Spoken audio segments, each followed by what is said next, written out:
sirkus keledai.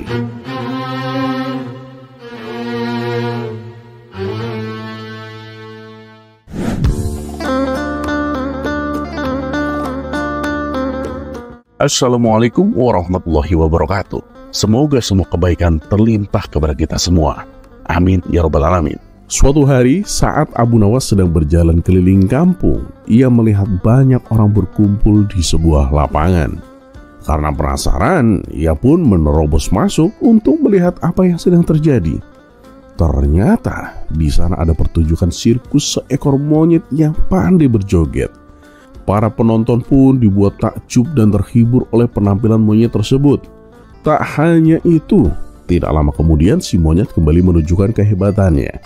Kali ini ia mengenakan topi kecil dan menarik perhatian sambil menabuh rebana. Tentu saja para penonton semakin terhibur dan dengan sukarela mereka memberikan uang koin kepada pemilik monyet. Abu Nawas yang terpesona oleh kecantikan monyet itu tiba-tiba terbesit sebuah ide di benaknya. Ternyata mudah sekali ya cari uang dengan cara seperti ini, pikir Abu Nawas. Ia pun segera berlari pulang ke rumahnya, mengambil keledai peliharaannya, lalu kembali ke lapangan sambil membawa keledai tersebut. Dan setelah sampai, Abu Nawas pun mendirikan panggung kecil, memasang topi di kepala si keledai dan menempelkan rebana di ekornya. Hei hadirin sekalian, saksikanlah. Ini bukan keledai biasa. Keledai ini adalah musisi yang berbakat, teriak Abu Nawas penuh percaya diri. Spontan orang-orang yang ada di situ pun beramai-ramai mengerubungi Abu Nawas, penasaran dengan pertunjukan unik tersebut. Kemudian Abu Nawas menepuk keledainya dengan lembut. Tepukan itu membuat ekor si keledai bergerak pelan, dan akibat gerakannya, rebana yang menempel di ekor mulai berbunyi. Semakin cepat gerakan ekornya, semakin keras pula suara rebananya. Namun ternyata suara dari rebana tersebut justru membuat keledai terkejut. Ia pun meringkik keras dan menendang rebana itu hingga terjatuh. Para penonton pun tertawa terpingkal-pingkal menyaksikan kejadian memalukan itu. Sialan, keledaiku tak bisa diajak kerjasama, gerutu Abu Nawas. Namun untuk menutupi rasa malunya, dengan penuh percaya diri, Abu Nawas mengambil kembali rebana yang terjatuh dan berkata dengan lantang, Tenang hadirin, itu tadi baru pemanasan. Suara tawa pun kembali pecah melihat tingkah konyol Abu Nawas yang tak ada habisnya.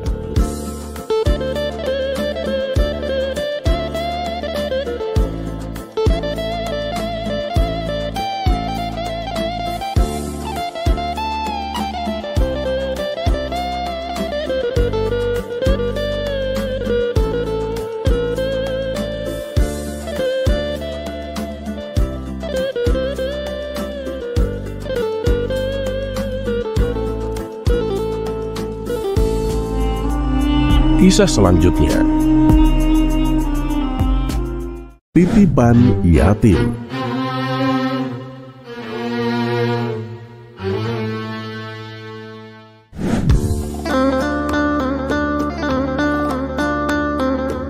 Dikisahkan ada seorang laki-laki yang memutuskan untuk berangkat menunaikan ibadah haji. Karena ia memiliki anak-anak yang masih kecil, ia pun pergi menemui Tuan Hakim untuk menitipkan sejumlah uang. Sesampainya di pengadilan, laki-laki itu menyerahkan uang sebesar 1.000 dinar kepada Tuan Hakim, disaksikan oleh beberapa pejabat pengadilan. Wahai Tuan Hakim, saya titip uang 1.000 dinar, karena saya hendak berangkat haji Tuan. Bila saya kembali dengan selamat, maka saya akan mengambil kembali titipan ini. Tapi jika ternyata saya meninggal selama dalam perjalanan, maka Tuan Hakim adalah penggantiku. Apapun yang Tuan inginkan, berikanlah kepada anak-anakku Tuan, kata laki-laki itu. Beberapa minggu kemudian terdengarlah kabar bahwa laki-laki tersebut meninggal dunia di Tanah Suci. Mendengar kabar duka itu, anak-anaknya pun mendatangi Tuan Hakim untuk mengambil titipan ayah mereka. Wahai Tuan Hakim, kedatangan kami ke sini untuk mengambil titipan ayah kami, Tuan," kata mereka. Tuan Hakim pun menjawab, "Begini anak-anak, sebelum ayah kalian berangkat haji, ia menyatakan wasiatnya di hadapan para saksi. Ayah kalian mengatakan bahwa aku boleh memberikan kalian apapun yang aku inginkan. Nah, karena itu aku akan memberikan kalian uang 100 dinar. Anak-anak itu tentu protes, karena mereka tahu uang yang dititipkan oleh ayahnya itu berjumlah 1000 dinar. Mereka lalu bertanya kepada para saksi, "Apa benar ayah kami berkata demikian?" Para saksi pun membenarkan ucapan Tuan Hakim. "Nah, kalian dengar sendiri kan? Aku tidak mungkin membohongi kalian. Terimalah uang 100 dinar ini," ucap Tuan Hakim. Anak-anak yatim itu pun menjadi bingung. Mereka lalu meminta bantuan kepada pejabat pengadilan lain. Namun para pejabat tersebut tidak dapat berbuat apa-apa. Yang dikatakan Tuan Hakim memang sesuai dengan isi wasiat yang disampaikan dan disaksikan bersama. Karena merasa tidak mendapatkan keadilan, anak-anak itu lalu pergi ke rumah Abu Nawas untuk meminta pertolongan. Setelah mendengar keluhan mereka, Abu Nawas pun langsung menjadi murka. "Wah, kurang ajar. Ayo kita temui Tuan Hakim. Aku akan bantu kalian," kata Abu Nawas. Dan singkat cerita, sampailah Abu Nawas dan anak-anak yatim itu di pengadilan. Mereka langsung menemui Tuan Hakim. "Hei Hakim, kenapa tidak kamu berikan hak anak-anak yatim ini?" tanya Abu Nawas dengan emosi. "Tenang, aku sudah memberikan hak mereka sesuai dengan wasiat ayahnya," jawab Tuan Hakim. "Sudah, bagaimana bisa? Ayah mereka ini kan menitipkan uang 1000 dinar. Tapi kenapa hanya dikembalikan 100 dinar? Tanya Abu Nawas kembali. "Begini Abu Nawas, begini. Ayah mereka berwasiat bahwa aku boleh memberikan apapun yang aku inginkan. Dan wasiat itu disaksikan oleh semua pejabat pengadilan. Kalau kamu tidak percaya, silahkan tanya mereka. Maka dari itu, aku hanya ingin memberikan 100 dinar. Itu saja," jelas Tuan Hakim. Abu Nawas pun terdiam sejenak. Ia mulai berpikir keras mencari cara agar sisa uang yang 900 dinar bisa kembali kepada anak-anak tersebut. Kemudian dengan tenang Abu Nawas berkata, "Wahai Tuan Hakim, berdasarkan kata-katamu, kamu memberikan anak-anak ini 100 dinar. Dan sisanya 900 dinar adalah yang kamu inginkan untuk dirimu sendiri kan? Tapi bukankah isi wasiat ayah mereka itu jelas? Apapun yang Tuan Hakim inginkan, berikanlah kepada anak-anaknya. Jadi karena Tuan Hakim menginginkan 900 dinar, maka sesuai dengan wasiat, berikanlah juga 900 dinar itu kepada anak-anak ini, Tuan Hakim." Tuan Hakim pun terkejut dengan logika Abu Nawas. Ia tak hanya cerdik tapi juga pintar bermain kata-kata. Dan akhirnya Tuan Hakim pun tidak bisa berkata apa-apa dan terpaksa memberikan sisa 900 dinar kepada anak-anak yatim tersebut.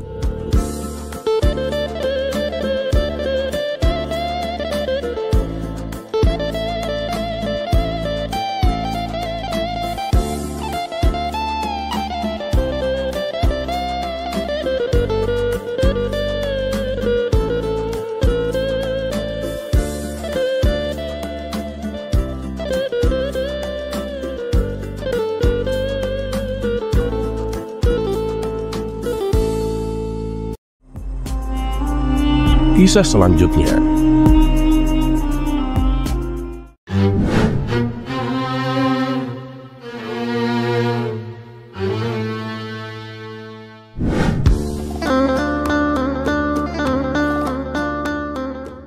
Alkisah, pada suatu hari Abu Nawas hendak melakukan perjalanan menunaikan ibadah haji ke kota Mekah. Ia pun berpamitan kepada keluarga serta kerabatnya. Dan tak lupa juga ia berpamitan kepada para sahabat-sahabatnya, termasuk kepada seorang pendeta yang merupakan kawan dekatnya. Dan singkat cerita, setelah Abu Nawas selesai menunaikan ibadah haji, ia segera pulang ke kampung halaman. Kepulangan Abu Nawas ini disambut sukacita oleh sahabatnya yang merupakan seorang pendeta. Wah, haji nih. Semoga menjadi haji yang mabrur Abu Nawas, kata sang pendeta mendoakan. Terima kasih kawan, balas Abu Nawas. Beberapa hari kemudian, si pendeta mengajak Abu Nawas berjalan-jalan. Saat di tengah perjalanan, terbesit di benaknya untuk mengerjai Abu Nawas. Waduh Abu Nawas, kakiku kok tiba-tiba kram ini. Aku tak bisa berjalan, ujar si pendeta berpura-pura. Dan karena kasihan, Abu Nawas pun menggendongnya dan melanjutkan perjalanan. Hei Abu Nawas, kamu tahu nggak? Baru kali ini loh ada pendeta naik haji, seletuk si pendeta. Mendengar hal itu, Abu Nawas mulai menyadari bahwa dirinya sedang dikerjai. Tapi namanya juga Abu Nawas. Ia tak kalah cerdik untuk membalasnya. Dan ketika mereka berjalan di tepian sungai, Abu Nawas langsung melemparkan si pendeta hingga jatuh ke sungai. Melihat keadaan si pendeta basah kuyup, Abu Nawas berkata kepadanya, "Hei kawan, baru kali ini juga seorang haji membaptis seorang pendeta." Spontan keduanya pun tertawa terpinggal-pinggal bersama-sama. Kisah selanjutnya.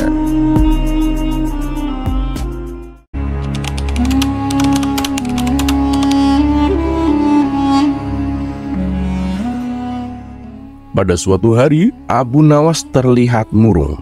Ia hanya tertunduk lesu mendengarkan penuturan istrinya. Ia mengatakan kalau beberapa pekerja kerajaan atas titah Raja Harun membongkar rumahnya. Raja berdalih bahwa itu dilakukan karena bermimpi kalau di bawah rumah Abu Nawas terpendam emas dan permata yang tak ternilai harganya. Namun setelah mereka terus-menerus menggali, ternyata emas dan permata tidak juga ditemukan. Parahnya, sang raja juga tidak mau meminta maaf dan mengganti rugi sedikit pun kepada Abu Nawas. Karena itulah Abu Nawas sakit hati dan memendam rasa dendam kepada perusak rumahnya itu. Lama Abu Nawas memeras otak, namun belum juga ia menemukan muslihat untuk membalas perbuatan baginda raja. Makanan yang dihidangkan istrinya pun tidak dimakan karena nafsu makannya telah lenyap. Keesokan harinya, Abu Nawas melihat banyak lalat-lalat mulai menyerbu makanannya yang sudah mulai basi. Begitu melihat lalat-lalat itu berterbangan, Abu Nawas tiba-tiba saja tertawa riang, seolah mendapatkan ide. "Wahai istriku, tolong ambilkan kain penutup untuk makananku dan sebatang besi," kata Abu Nawas kepada istrinya. Dengan wajah berseri-seri, Abu Nawas berangkat menuju istana. Setibanya di istana, Abu Nawas membungkuk memberi hormat kepada Raja Harun ar-Rasyid. Raja Harun terkejut atas kedatangan Abu Nawas. Sang raja pun mempersilahkan Abu Nawas untuk menghadap. "Ampun tuanku yang mulia, hamba menghadap hanya untuk mengadukan perlakuan tamu-tamu yang tidak diundang. Mereka memasuki rumah hamba tanpa izin dan berani memakan makanan hamba," lapor Abu Nawas. "Siapa tamu-tamu yang tidak diundang itu, wahai Abu Nawas?" ujar baginda dengan bijaksana. "Mereka adalah lalat-lalat ini tuanku," kata Abu Nawas sambil membuka penutup piringnya. "Kepada siapa lagi kalau bukan kepada paduka junjungan hamba, hamba mengadukan kelakuan yang tidak adil ini," ujar Abu Nawas sekali lagi. "Lalu keadilan yang bagaimana yang kau inginkan dariku, wahai Abu Nawas?" respon Raja Harun. "Hamba hanya menginginkan izin tertulis dari baginda sendiri, agar hamba bisa dengan leluasa menghukum lalat-lalat yang nakal itu," kata Abu Nawas memulai muslihatnya. Akhirnya Raja Harun dengan terpaksa membuat surat izin, yang isinya memperkenankan Abu Nawas memukul lalat-lalat itu dimanapun mereka hinggap. Setelah mendapat izin tertulis itu, Abu Nawas mulai mengusir lalat-lalat di piringnya. hingga mereka terbang dan hinggap di sana-sini. Dengan menggunakan tongkat besi yang dibawa dari rumah, Abu Nawas mengejar dan memukuli lalat-lalat itu ketika hinggap di kaca. Abu Nawas dengan tenang dan leluasa memukul kaca itu hingga pecah. Kemudian di vas bunga nan indah juga ikut terkena pukul dan pecah. Akhirnya hanya dalam beberapa menit saja seluruh perabot istana hancur berkeping-keping. Raja Harun tidak bisa berbuat apa-apa kecuali menyadari kekeliruannya yang telah dilakukan terhadap Abu Nawas dan keluarganya. Dan setelah Abu Nawas puas, Abu Nawas pun memohon diri untuk pamit pulang ke rumahnya dengan senyuman yang lebar.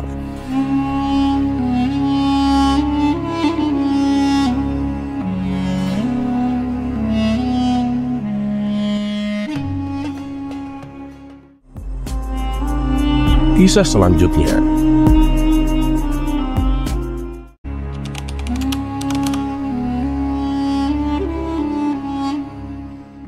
Pada suatu hari, ada seorang yang mengaku dirinya sebagai ulama. Dia adalah Syekh Faqih Al-Fadil. Cara penyampaiannya yang mudah dipahami membuat masyarakat tertarik dengan keilmuan Syekh Faqih. Padahal apa yang disampaikan sering tidak sesuai dengan ajaran Islam. Dan ilmu agamanya terbilang cetek. Tapi karena pintar bermain kata-kata, membuat dirinya terkesan pintar di mata masyarakat.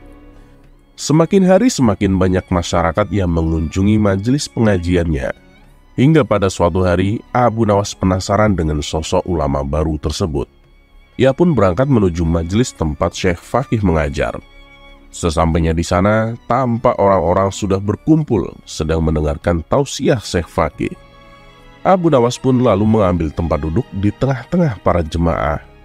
Dengan penuh semangat, Syekh Faqih berceramah di hadapan para jemaahnya.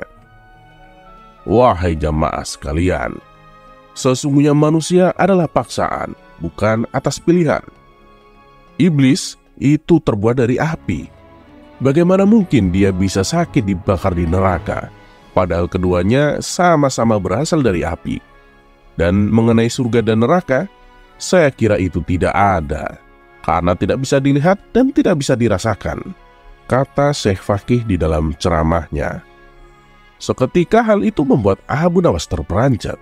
Tak kuasa menahan emosi, Abu Nawas segera bangkit dan melemparkan batu bata tepat mengenai kepalanya. Akibatnya Syekh Faqih merasa kesakitan dan kepalanya menjadi lebam dan memar.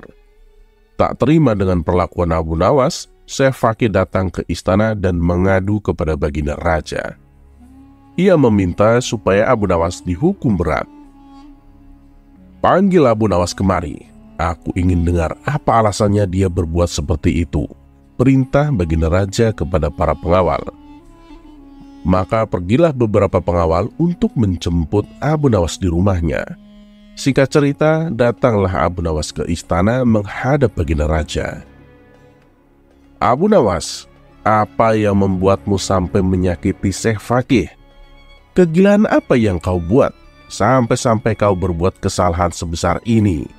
Tanya baginda raja kepada Abu Nawas.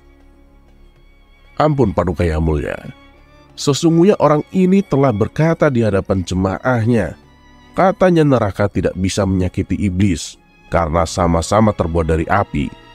Dan ia juga mengatakan katanya tidak ada surga dan neraka karena tidak bisa dilihat ataupun dirasakan. Dan dikatakannya lagi, katanya manusia adalah atas paksaan bukan atas pilihan, kata Abu Nawas. Apa benar kau mengatakan itu? Tanya baginda raja kepada Syekh Faqih.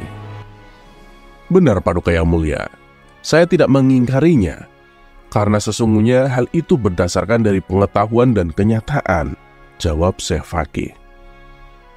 Kau dengar sendiri kan Abu Nawas, dia adalah orang alim dan cerdas, tapi kau malah menyakitinya, ujar baginda raja.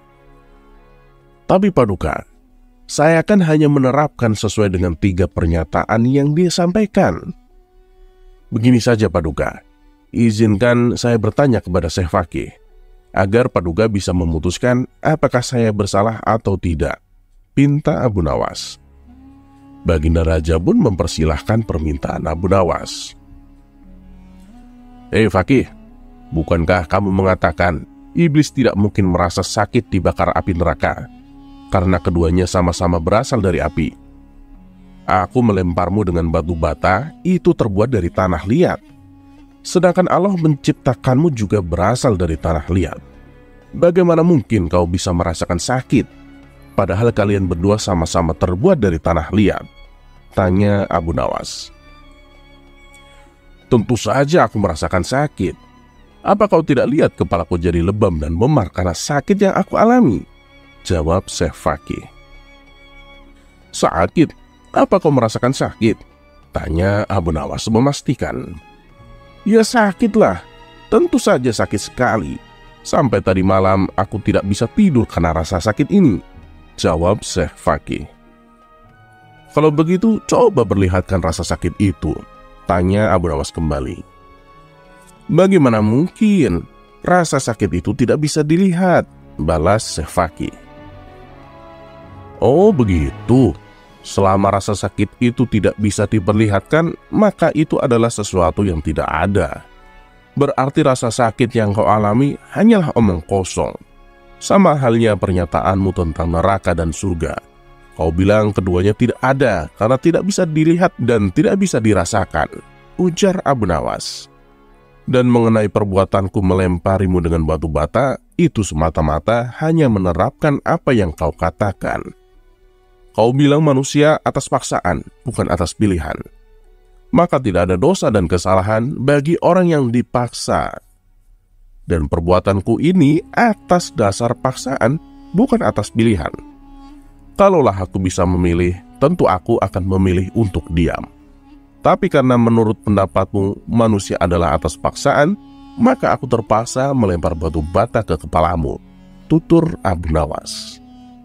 Mendengar pembelaan Abu Nawas, sang ulama gadungan tak bisa berkata apa-apa dan tak berani mendebatnya. Sementara Baginda Raja memuji kecerdasan Abu Nawas. Baginda Raja juga menasehati si Fakih supaya belajar ilmu agama yang benar. Jangan hanya bermodalkan pintar bermain kata-kata. Kisah selanjutnya.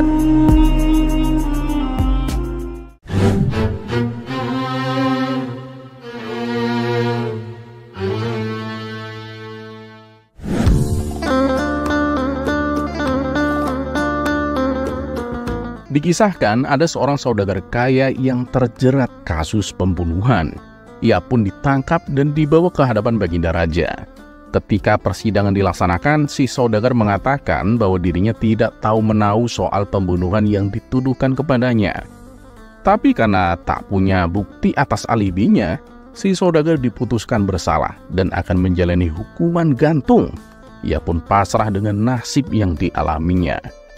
Abu Nawas yang juga hadir dalam persidangan tersebut mempunyai dugaan bahwa apa yang dikatakan si saudagar memang benar adanya. Dia sama sekali tidak bersalah. Ia pun memberitahu Baginda Raja agar menunda dulu eksekusi hukuman gantungnya. "Baiklah Abu Nawas, aku beri kamu waktu 3 hari untuk menyelidiki kebenarannya. Tapi kalau kamu tidak mendapatkan bukti apapun, maka saudagar itu akan segera dihukum gantung," tutur Baginda Raja. Setelah 3 hari berlalu, akhirnya Abu Nawas berhasil mendapatkan bukti bahwa si saudagar memang tidak bersalah. Ia pun dibebaskan dan selamat dari kematian. Pada keesokan harinya, si saudagar hendak memberikan hadiah sejumlah 100.000 dinar. "Untuk apa ini? Sudahlah, bawa pulang saja uangmu," kata Abu Nawas. "Tolonglah Tuan Abu, terimalah hadiah dari saya ini. Ini sebagai rasa terima kasihku. Atau barangkali jumlahnya kurang banyak?" tanya si saudagar. "Hadiah itu jumlahnya sudah terlalu banyak, tapi aku tak mau menerimanya." "Sudahlah, bawa pulang saja," jawab Abu Nawas. Meskipun sudah dipaksa berkali-kali, Abu Nawas tetap menolaknya. Ketika ditanya apa alasannya, Abu Nawas tak menjawab. Si saudagar pun bingung harus dengan cara apa supaya bisa membalas kebaikan Abu Nawas. Hingga pada suatu hari, ia mendapati Abu Nawas hendak melakukan sebuah perjalanan. Kalau dilihat dari perbekalan yang dibawanya, si saudagar meyakini bahwa Abu Nawas hendak melakukan perjalanan yang jauh. "Wahai Tuan Abu, Anda hendak kemana?" tanya si saudagar. "Aku akan berziarah ke Tanah Suci Mekah," jawab Abu Nawas.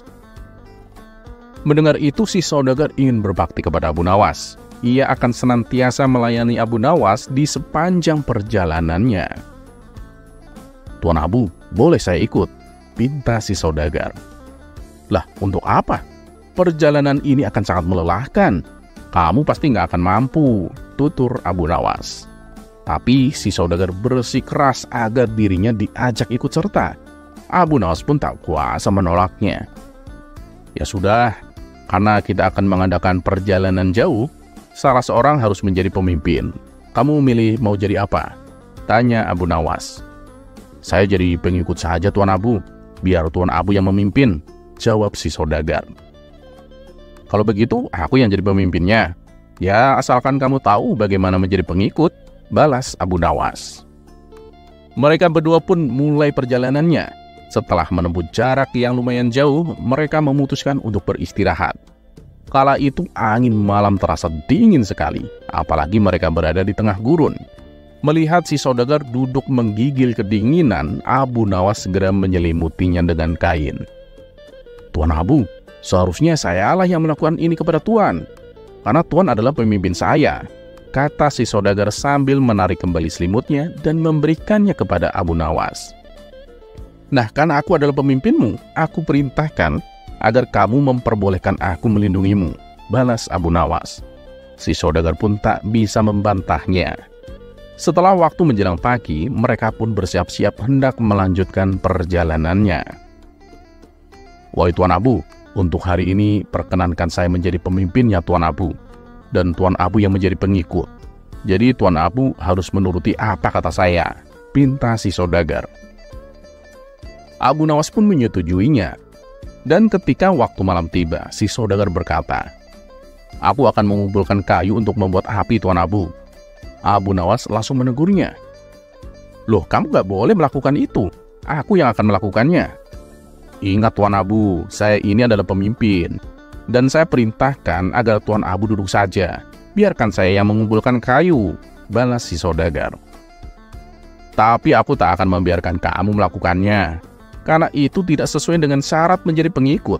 Pengikut itu tidak boleh membiarkan dirinya dilayani oleh pemimpinnya," jelas Abu Nawas. Demikianlah seterusnya. Setiap kali si saudagar berusaha melayani Abu Nawas, malah dirinya yang justru dilayani. Mendapati perlakuan seperti itu, si saudagar pun bertanya, "Wahai Tuan Abu, kenapa sih Tuan tidak memberikan saya kesempatan untuk membalas kebaikan Tuan?" Abu Nawas kemudian membalas, "Karena kebaikan yang aku lakukan kepadamu itu semata-mata mengharap ridho Allah. Aku tak ingin kebaikanku ini menjadi hutang jasa bagimu. Kalau kamu ingin berbuat baik, lakukanlah kepada orang yang sedang membutuhkan tanpa mengharap imbalan, atau berharap orang yang kau tolong akan membalas untukmu. Biarlah Allah yang akan membalas kebaikanmu dari siapa saja yang Allah kehendaki." Mendengar penjelasan tersebut, si saudagar menyadari bahwa berbuat kebaikan harus dilandasi keikhlasan. Kebaikan itu akan Allah balas ketika orang tersebut sedang membutuhkannya. Sedangkan saat itu, Abu Nawas sedang tidak membutuhkan pertolongan. Oleh karenanya, si saudagar tak pernah diberi kesempatan untuk membalas kebaikan Abu Nawas.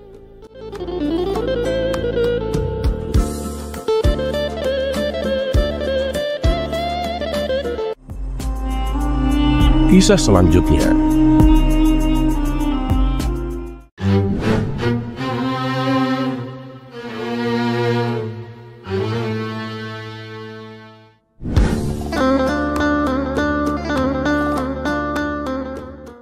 Ada sebuah kisah dari Abu Nawas yang membuat kita geleng-geleng kepala akan kecerdikan sang sufi satu ini. Pasalnya tak hanya sekali dua kali Abu Nawas mampu membalikkan keadaan, bahkan malah balik menyerang, yang membuat lawan bicaranya mati kutu tak berkutik. Kali ini Abu Nawas sedikit didoakan mati dengan melalui sebuah pertanyaan. Tapi Abu Nawas, sufi jenius ini, malah merontokkan mental lawan bicaranya. Berikut kisahnya. Kisah ini diawali dari ada seorang sufi asing bertanya kepada Abu Nawas. "Abu Nawas, kapan kiranya kau mati?" tanya seseorang kepada Abu Nawas. Walau mendapatkan pertanyaan yang nyeleneh, namun Abu Nawas tetap meresponnya dengan baik. Abu Nawas juga meminta orang yang bertanya tersebut agar menjelaskan pertanyaan itu. "Hah? Gimana? Coba jelasin maksud dari pertanyaan Tuan tadi. Kok saya kurang paham ya?" pinta Abu Nawas dengan serius. "Begini Abu Nawas, kalau engkau nanti mati, saya mau nitip surat untuk mendiang ayah saya. Beliau itu sudah meninggal 10 tahun yang lalu," kata orang asing tersebut. Mendengar penjelasan orang asing tersebut, Abu Nawas pun merasa agak sedikit kesal. Walau demikian, Abu Nawas tetap menjawab permintaan dari orang asing tersebut dengan kalimat yang penuh makna. "Terima kasih sebelumnya atas kepercayaan Tuan, tapi mohon maaf sebelumnya. Permintaan Tuan itu nggak bisa saya penuhi," jawab Abu Nawas. "Loh, memangnya kenapa Abu Nawas? Ada masalah apa?" tanya orang asing tersebut kepada Abu Nawas. "Bukan apa-apa sih, tapi gimana ya? Gini Tuan, saya tuh nggak tahu jalan arah ke neraka jahanam," jawab Abu Nawas. Kemudian mendadak wajah orang asing tersebut merah padam. Sambil menunduk, ia pun pergi dari tempat Abu Nawas berada. Dari kisah ini bisa dipetik sebuah pelajaran. Hendaknya lebih berhati-hati dalam bertutur kata. Sebab apa yang keluar dari mulut kita belum tentu akan bisa diterima dengan baik oleh orang lain. Selain itu, setiap perkataan yang kita ucapkan bisa saja membuat orang lain merasa tersinggung.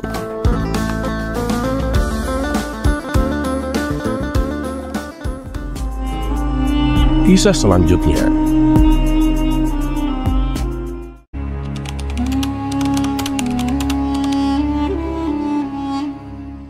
Abu Nawas mempunyai kebiasaan pulang pada larut malam. Hal tersebut membuat istrinya jengkel. Karena dinilai sudah sangat kelewatan, sang istri merasa cemburu. Akhirnya ia membuat rencana untuk memberikan hukuman kepada Abu Nawas. Istrinya berencana mengerjai suaminya untuk membuatnya jera. Pada suatu malam yang sudah larut, ketika Abu Nawas belum pulang ke rumah, sang istri menunggu Abu Nawas dengan memegang sebatang tongkat pemukul. Ia berencana menjebak suaminya dengan berpura-pura mengiranya pencuri, lalu memukulinya. Waktu sudah semakin larut, Abu Nawas juga belum pulang. Sang istri yang sudah merasa sangat mengantuk tiba-tiba dikejutkan oleh suara yang datang dari balik jendela rumah. Sang istri yang sudah siaga dengan tongkat pemukulnya mengira itu adalah suaminya, Abu Nawas. Ia langsung bergegas mendekati jendela dan bersiap untuk memukul. Pada saat itu keadaan di rumah Abu Nawas gelap. Istrinya sengaja mematikan semua lentera. Tiba-tiba dari jendela masuk seorang laki-laki. Tanpa membuang kesempatan, istri Abu Nawas langsung melayangkan pukulannya ke arah orang tersebut. Karena keadaan sedang gelap, ia mengira itu adalah suaminya, Abu Nawas. Ia terus memukul dengan membabi buta hingga orang tersebut jatuh tersungkur tidak berdaya dan memohon ampun padanya.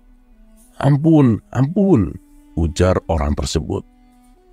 Istri Abu Nawas sangat kaget mendengar suara orang tersebut memohon ampun padanya. Ia menyadari jika itu bukanlah suara Abu Nawas suaminya. Orang yang baru dipukul tersebut terkulai lemah tak berdaya di lantai. Istri Abu Nawas kemudian menghidupkan lentera.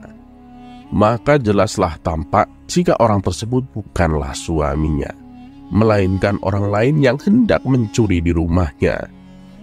Sontak istri Abu Nawas berteriak tidak karuan minta tolong. Spontan warga sekitar langsung terbangun dan berhamburan menuju rumah Abu Nawas. Mereka kaget melihat pencuri tersebut yang sudah terkapar tidak berdaya dihajar oleh istri Abu Nawas. Mereka kemudian langsung meringkusnya. "Maaf, saya tidak bermaksud menyakitinya. Apalagi sampai separah ini. Ini karena saya keliru," kata istri Abu Nawas kepada warga. Keliru? Keliru bagaimana? Tanya warga. Jadi tadi ia masuk melalui jendela.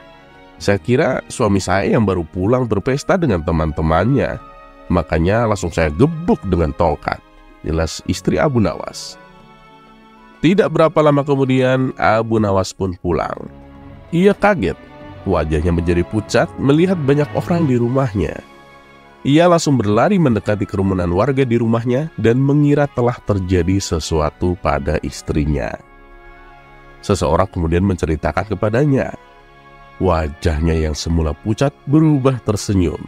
Ia kemudian berkata, "Untung saja aku pulang lebih telat lagi. Kalau tidak, aku yang akan mengalami seperti ini," kata Abu Nawas senang.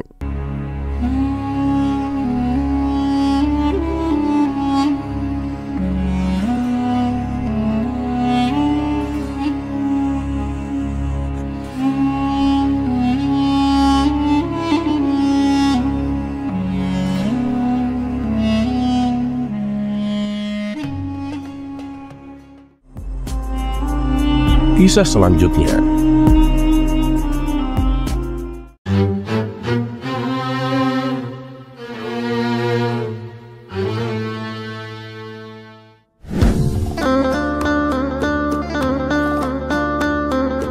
Kisah Abu Nawas kali ini tak lepas dengan seorang tetangganya yang kadang menjadi musuh, kadang menjadi kawan.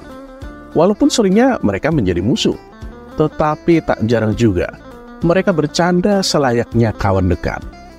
Ya, Abu Jahil. Si Abu Jahil ini memang sudah lama sekali membujang. Entah apa yang menghalangi dirinya untuk segera menikah, padahal umurnya sudah hampir kepala 4. Dan alhamdulillah, di kisah ini Abu Jahil baru saja menikah. Dan yang membuat heboh adalah ia mendapatkan kesaktian langsung ketika ia sudah menikah. Berikut kisah lengkapnya. Kisah ini berawal ketika Abu Jahil baru saja melangsungkan pernikahannya dengan seorang janda yang cantik dan kaya. Kawan-kawannya pun bersorak-sorai. Akhirnya terungkap kenapa Abu Jahil bertahan membujang selama ini. Ternyata Abu Jahil menunggu seorang wanita cantik kaya itu menjadi janda. Beberapa hari kemudian, Abu Nawas main ke rumah Abu Jahil untuk mengucapkan selamat. Tak lupa, ia juga membawa hadiah atas pernikahan Abu Jahil. "Maaf ya, Abu Jahil, aku baru bisa datang. Belakangan ini aku sering dipanggil ke istana," kata Abu Nawas. "Oh, nggak apa-apa Abu Nawas. Silakan duduk dulu," balas Abu Jahil. Ketika mereka berdua tengah asik ngobrol, tiba-tiba istri barunya keluar dari kamar dan berkata manja kepada Abu Jahil. "Duhai suamiku, mataku sakit." Abu Jahil pun segera menghampiri sang istri dan mencium kedua matanya. "Gimana sakitnya? Udah mendingan kan?" tanya Abu Jahil. "Iya, aku sudah nggak merasakan sakit," jawab istrinya manja. "Tapi tanganku masih sakit suamiku," kata sang istri. Aduh, kenapa tangannya sayang?" tanya Abu Jahil khawatir. "Tadi waktu nyuci kayaknya keselio deh," jawab istrinya. "Tangan mana yang sakit? Coba aku sembuhin," ujar Abu Jahil. Sang istri pun memberikan tangan kanannya, lalu oleh Abu Jahil diciumnya tangan tersebut. "Gimana, sakitnya sudah hilang kan?" tanya Abu Jahil. "Iya sayang, sudah hilang," jawab istrinya penuh manja. Ia pun lalu kembali masuk ke dalam kamar. Sementara Abu Nawas yang sedari tadi menyaksikan hal itu merasa takjub dengan kesaktian Abu Jahil. "Aku nggak nyangka, ternyata kamu sakti juga ya Abu Jahil. Hanya dengan menciumnya saja, semua penyakit bisa langsung sembuh," kata Abu Nawas. Abu Jahil tersenyum bangga dengan pujian yang ia terima. "Oh ya Abu Jahil, kebetulan aku juga sedang sakit ini. Bisa nggak kamu sembuhin?" pinta Abu Nawas. "Oh ya jelas bisa lah. Sakit apa kamu?" tanya Abu Jahil. "Ini Abu Jahil, selama ini kan aku menderita ambeien. Tolong dong sembuhin," kata Abu Nawas memohon. Sontak Abu Jahil menjadi emosi. Ia pun segera mengusir Abu Nawas dari rumahnya. "Pergi kamu, dasar wong gendeng," bentak Abu Jahil. Seketika Abu Nawas pun tertawa dan lari terbirit-birit meninggalkan Abu Jahil. Dan lebih usilnya lagi, Abu Nawas memberitahukan kepada orang-orang bahwa Abu Jahil mempunyai ilmu sakti. Segala bentuk penyakit bisa disembuhkan langsung di tempat. Walhasil, besoknya banyak warga yang antri di depan rumah Abu Jahil. Mereka semua ingin disembuhkan dengan kesaktian Abu Jahil. Ada yang sakit panu, korengan, dan ada pula seorang ibu-ibu yang membawa anaknya yang sudah besar, tapi mukanya masih saja belepotan dengan ingus.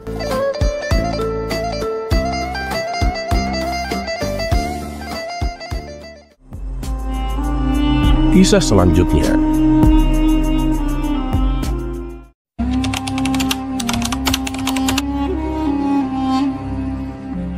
Abu Nawas merupakan tokoh yang cerdas dan lucu yang dikenal di Timur Tengah.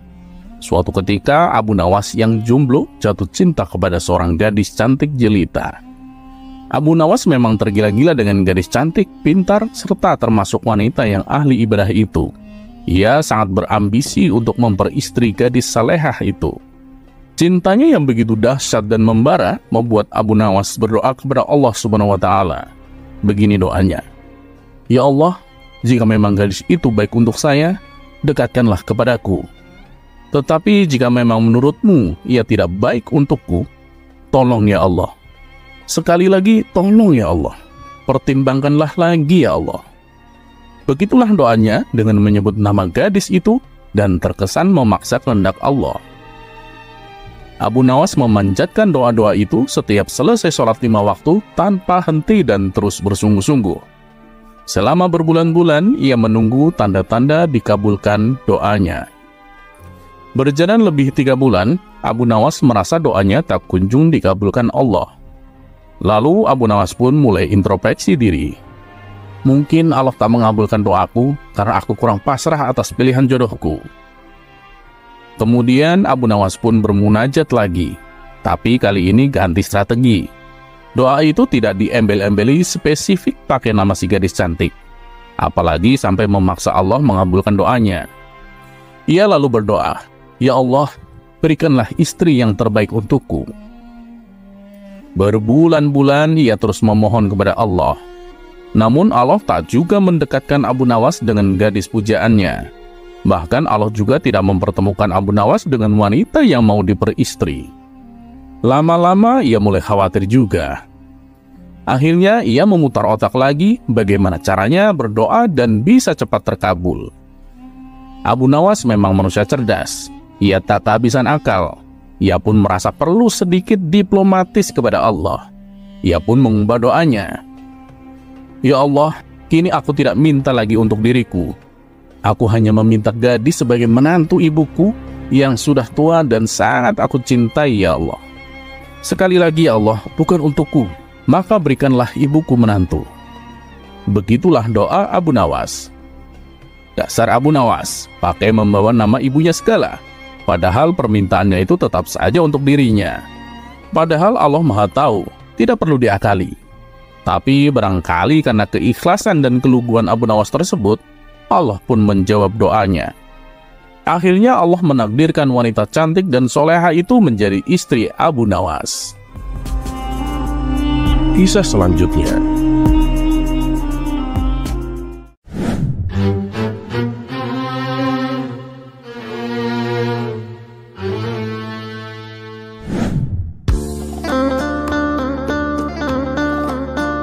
Suatu kali Baginda Raja kedatangan 2 orang tamu.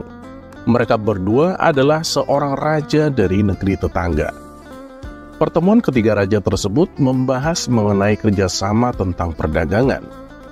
Setelah perbincangan yang serius selesai, tibalah waktunya obrolan santai. "Kalian tahu nggak? Aku punya prajurit yang sangat pemberani. Mungkin prajurit kalian tidak ada yang sepemberani prajuritku," ujar raja pertama. Baginda Raja dan raja kedua pun penasaran. Mereka berdua lalu bertanya kepada raja pertama itu, "Memangnya prajuritmu sehebat apa?" Raja pertama pun menjawab, "Prajuritku, dia berani berenang di tengah kerumunan buaya yang sedang lapar. Dan dia berhasil selamat." "Oh, kalau cuma itu sih, prajuritku juga nggak kalah berani," timpal raja kedua. "Aku pernah menyuruh prajuritku bertarung melawan 8 ekor singa. Yang ke-8 singa tersebut sedang kelaparan. Dia bertarung dengan tangan kosong, dan dia berhasil menang. Sedangkan ke-8 singa tersebut mati mengenaskan," balas raja kedua tak mau kalah. "Lalu bagaimana dengan Paduka Raja? Apakah Paduka Raja mempunyai prajurit yang pemberani?" tanya kedua raja tersebut kepada Baginda Raja. Sesaat Baginda Raja berpikir keras jawaban apa yang harus ia berikan. Ia tak mungkin mengarang cerita bohong, karena Baginda Raja memang tak punya prajurit yang terbilang nekat dan pemberani seperti prajuritnya kedua tamu raja tersebut. Tapi ia juga gengsi kalau prajuritnya dibilang penakut. Akhirnya terlintas di benak Baginda Raja sosok Abu Nawas. "Aku juga punya seseorang yang sangat pemberani. Padahal ia bukan prajurit terlatih, apalagi ahli perang," jawab Baginda Raja. Kedua tamu raja itu pun heran dan kagum. "Betulkah Paduka? Siapa dia?" tanya mereka berdua penasaran. "Dia adalah Abu Nawas. Sebagai buktinya, saya akan panggil orangnya kemari," balas Baginda Raja. Kemudian Baginda Raja memerintahkan beberapa pengawal untuk memanggil Abu Nawas. Dan singkat cerita, sampailah Abu Nawas ke istana. Begitu memasuki aula kerajaan, Abu Nawas kaget. Ternyata Baginda Raja sedang menerima 2 tamu raja dari negeri tetangga. "Abu Nawas, kesini, kemarilah," titah Baginda Raja. Abu Nawas segera mendekat dan memberi salam hormat kepada rajanya. "Ampun Paduka yang mulia, apa Paduka nggak salah memanggil saya? Padahal kan Paduka sedang menerima tamu kehormatan," ucap Abu Nawas. "Oh enggak Abu Nawas, memang saya sengaja mengundangmu kemari," balas Baginda Raja. "Begini Abu Nawas, saya ada tugas penting untukmu, dan kamu nggak boleh menolak perintah saya," tukas Baginda Raja. "Baik Paduka yang mulia, saya siap dengan perintah Paduka," sahut Abu Nawas. "Kiranya tugas apa yang akan Paduka berikan?" tanya Abu Nawas penasaran. "Saat ini juga aku perintahkan kamu terjun dari menara istana," titah Baginda Raja. Mendengar itu Abu Nawas kaget dan heran, karena itu sama saja bunuh diri. "Apa saya tidak salah dengar Paduka?" tanya Abu Nawas memastikan. "Tidak Abu Nawas, kamu tidak salah dengar," jawab Baginda Raja. "Saya disuruh terjun dari menara, sedangkan menara istana itu tingginya 50 meter. Dasar raja nggak punya otak," ujar Abu Nawas dengan nada sewot. Melihat tingkah Abu Nawas ini, Baginda Raja seketika langsung tertawa terpingkal-pingkal. Sementara Abu Nawas semakin dibuatnya heran. Kenapa Paduka Raja justru malah tertawa? Padahal biasanya ia marah dan menghukum dirinya. Karena tak mau ambil pusing, Abu Nawas pun lalu pergi meninggalkan ruangan istana. "Tuh, kalian lihat sendiri kan?" ucap Baginda Raja kepada kedua tamunya. "Apa kalian punya rakyat yang berani mengatai rajanya? Hanya rakyatku saja yang berani, dan itu pun cuma satu, yaitu Abu Nawas," ujar Baginda Raja sambil terus tertawa. Melihat hal itu, kedua tamu raja tersebut hanya bisa melongo dan mengaku kalah. Kisah selanjutnya.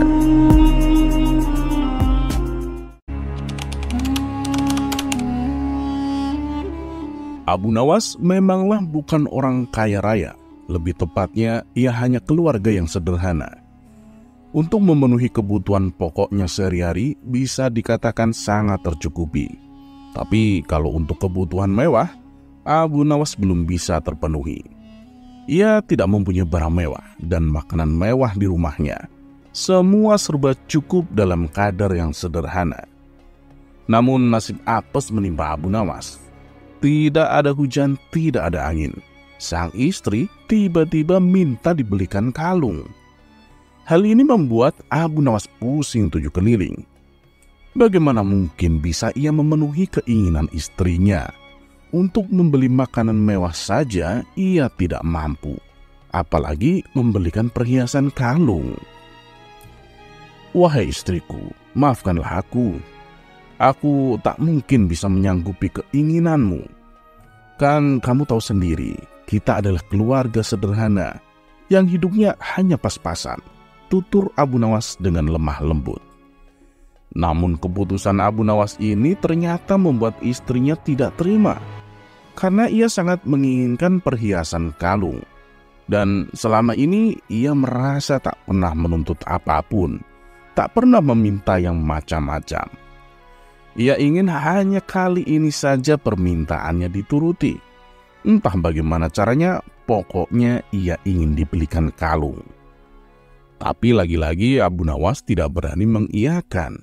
Ia hanya meminta istrinya supaya selalu bersyukur dengan apa yang ada. Marahlah istri Abu Nawas.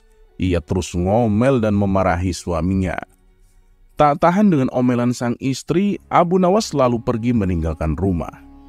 Istrinya yang masih marah kepada Abu Nawas berniat membalas dengan memasak sop yang sangat pedas. Saat malam tiba, Abu Nawas pun pulang. Sang istri berpura-pura tersenyum hangat menyambut kedatangannya.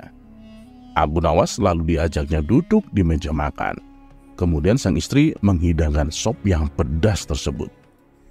Melihat sikap istrinya yang sudah tidak marah lagi, Abu Nawas tersenyum ceria. "Kamu memang istri yang solihah," puji Abu Nawas.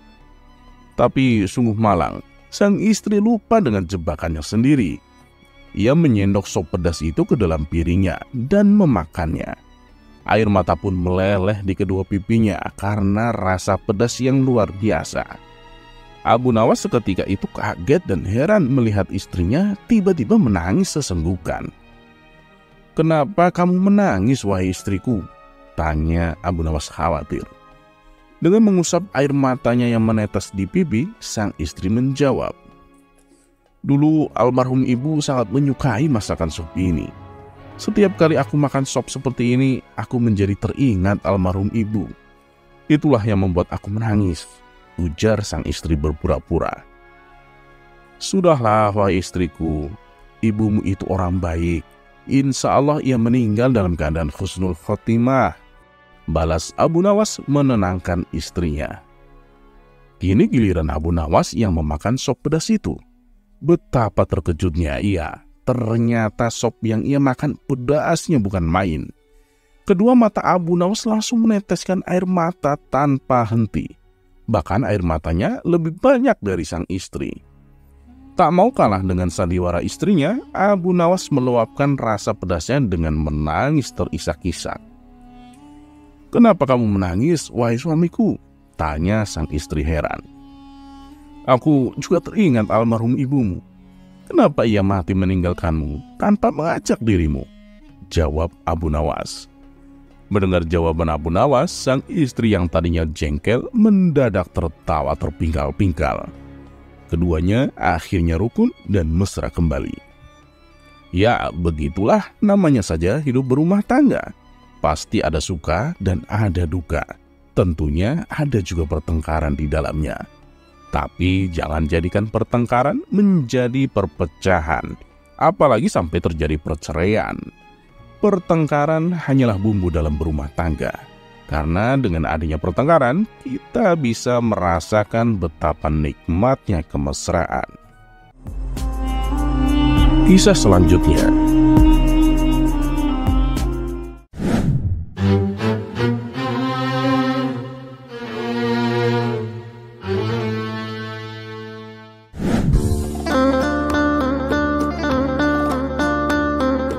Pada suatu hari di pasar, Abu Nawas sedang berjalan santai ketika seorang sufi terkenal yang gemar berdebat dan menguji orang lain menghampirinya. Sang sufi itu yang dikenal sering menantang dengan pertanyaan-pertanyaan filosofis berkata, "Hei Abu Nawas, jika engkau memang orang yang cerdas, coba jawab pertanyaanku ini. Apakah benar Tuhan itu ada? Dan bagaimana kamu bisa membuktikan bahwa dia benar-benar ada?" Abu Nawas pun tersenyum santai karena dia tahu bahwa sang sufi itu hanya ingin mempermainkannya dengan pertanyaan-pertanyaan seperti itu. "Ah, gampang sekali pertanyaanmu itu," ujar Abu Nawas. "Tapi sebelum aku menjawabnya, aku punya satu permintaan untukmu. Gimana?" Sang sufi itu pun bertanya. "Permintaan apa, Abu Nawas?" "Tolong pinjamkan aku sedikit saja otakmu," jawab Abu Nawas dengan nada serius. Sang sufi pun terkejut dan bingung. "Apa maksudmu, Abu Nawas? Pinjam otak? Bagaimana mungkin aku bisa meminjamkan otakku?" Abu Nawas pun mengangkat alisnya dan dengan senyum licik ia berkata, "Nah, ya itu. Bagaimana mungkin engkau meminta aku membuktikan keberadaan Tuhan, sementara engkau bahkan tak bisa meminjamkan otakmu sendiri? Jika hal sederhana seperti itu saja tidak bisa kamu lakukan, mengapa kamu meragukan sesuatu yang jauh lebih besar seperti keberadaan Tuhan?" Sang sufi pun terdiam, tak bisa menjawab. Abu Nawas pun melanjutkan, "Lihatlah langit yang luas, bintang-bintang yang tak terhitung jumlahnya, dan bumi yang kita injak sekarang ini. Tidakkah cukup semua itu menjadi bukti nyata keberadaan Tuhan? Bahkan nafasmu sekarang, bukankah itu juga bukti yang tak terbantahkan?" Sang sufi pun mencoba mempertahankan logikanya yang kaku, tapi Abu Nawas dengan tenang menambahkan, "Dan jika kamu masih belum percaya, pergilah ke laut dan cobalah hitung jumlah air yang ada di sana. Jika kamu berhasil, mungkin saat itu aku akan percaya bahwa Tuhan tidak ada." Kebingungan dan kelelahan karena perdebatan yang tak bisa dimenangkan, sang sufi pun akhirnya mengangguk dan berkata, "Baiklah, engkau memang terlalu cerdik untuk dijebak dengan logika, Abu Nawas." Abu Nawas pun tertawa kecil, melambaikan tangan dan kembali melanjutkan perjalanannya dengan santai.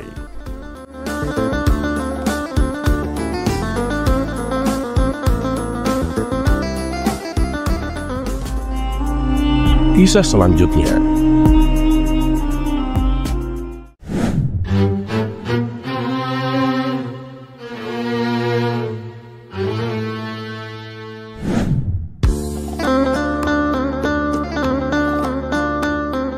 Kita sudah dengar dan tak asing lagi dengan keahlian Abu Nawas melawan bangsa jin.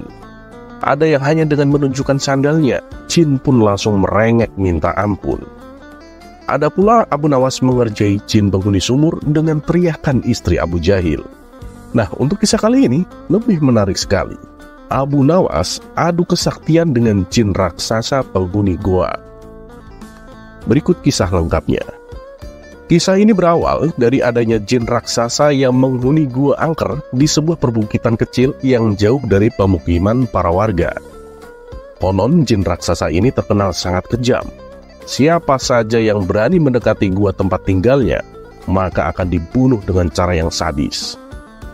Dan suatu hari, Abu Nawas akan melakukan perjalanan yang kebetulan harus melewati perbukitan kecil tersebut. Daerah tersebut merupakan tempat tinggal jin raksasa itu. Salah seorang warga setempat melarang niat Abu Nawas ini. "Tuan, lebih baik urungkan saja niat Anda. Carilah jalan yang lain," kata warga tersebut. "Loh, memangnya kenapa?" tanya Abu Nawas penasaran. "Perbukitan itu sangat angker, Tuan.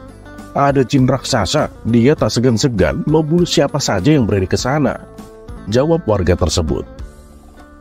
Setelah mendengar penuturan warga itu, Abu Nawas sejenak termenung. Tapi ini jalan satu-satunya, gak ada jalan lain, pikir Abu Nawas. Setelah berpikir matang-matang dengan segenap keberanian, akhirnya Abu Nawas nekat melewati perbukitan kecil tersebut. Dan benar saja, baru beberapa langkah menginjakkan kaki di sana, tiba-tiba muncul sosok makhluk raksasa yang tidak lain adalah jin yang banyak diceritakan para warga. "Hei manusia, lancang sekali kau kemari. Mau cari mati kamu?" bentak jin raksasa. "Tidak, aku hanya numpang lewat, karena ini kan jalan satu-satunya," jawab Abu Nawas. "Kamu gak tahu ini adalah daerah kekuasaanku. Siapapun dilarang lewat sini," kata jin raksasa memberitahu. "Bukankah ini bumi Allah?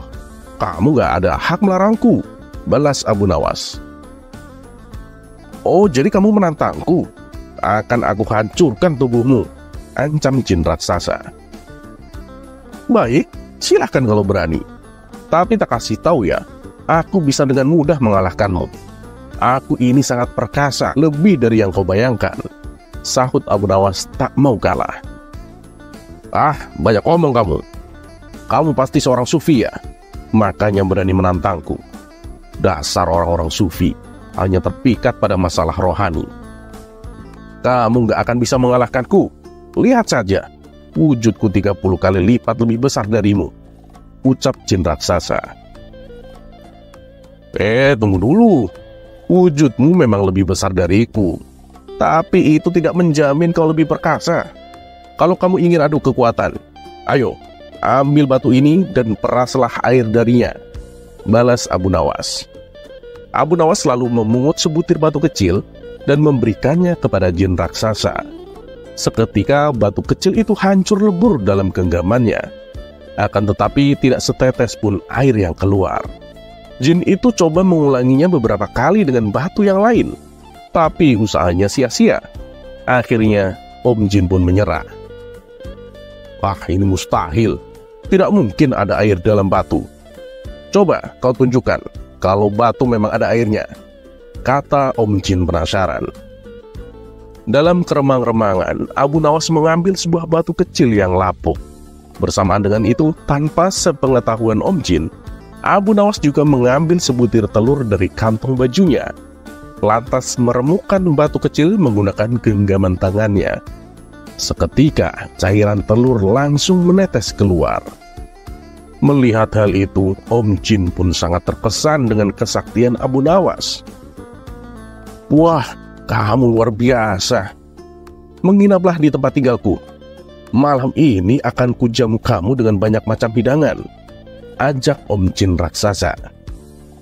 Abu Nawas pun mengikutinya masuk ke sebuah gua yang sangat besar.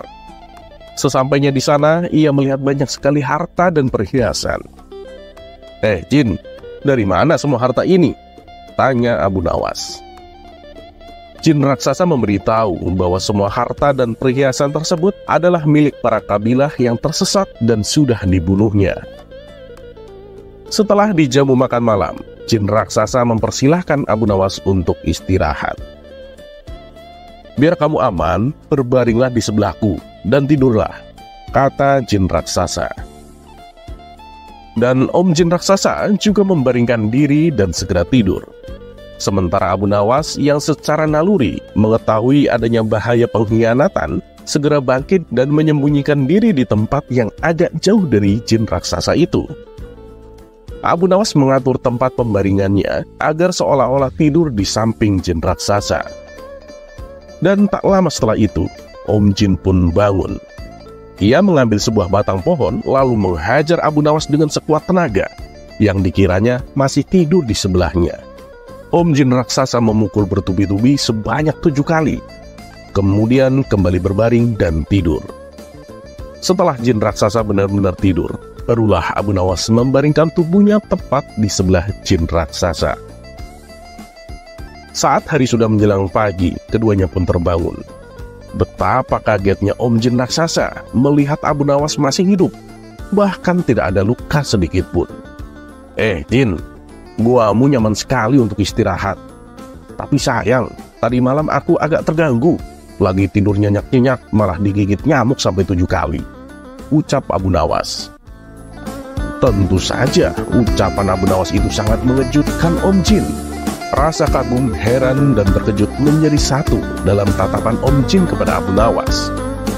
Karena bagaimanapun kalau seorang telah dipukul sebanyak 7 kali dengan batang pohon, pasti akan mati. Apalagi memukulnya menggunakan tenaga sekuat-kuatnya. Sedangkan Abu Nawas hanya merasakan seperti digigit nyamuk.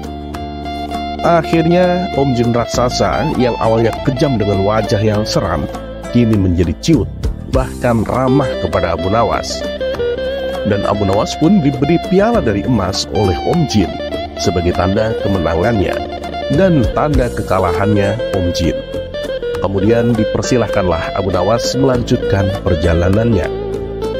Berkat kecerdikannya, Abu Nawas pun selamat dari pembunuhan, bahkan malah mendapatkan piala penghargaan.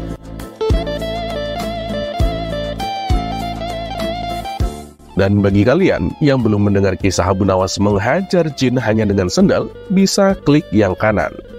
Nah, untuk yang kiri adalah kisah Abu Nawas mengerjai jin penghuni sumur dengan omelan istri Abu Jahil. Semoga bermanfaat dan seperti biasa, terima kasih.